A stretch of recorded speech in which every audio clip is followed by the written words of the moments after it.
Welcome. In front of me I have XIAOMI Mi Desktop Monitor 1C, and I'll show you how you can change color temperature on this device.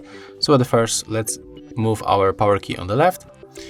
When you are in the settings, we have to scroll down to the color temperature, go for the right with your power key, and as you can see, we got standard, cool, warm, or we can also custom. Let's go for cold, and to select you have to tap on the right, move your power key on right, and as you can see, you can definitely see that our temperature on the monitor has changed. For me, the best option is to go for the standard, but also we can customize. Here we got the red, green and blue, so we can easily adjust it. If you want to change the blue, for example, you have to click the bottom arrow, and the same for the green and also for the red.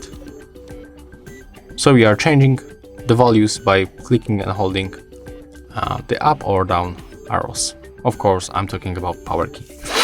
Okay, let's go for the standard because it was the best. So that's all. If you found this video helpful, remember to like, comment and subscribe to our channel.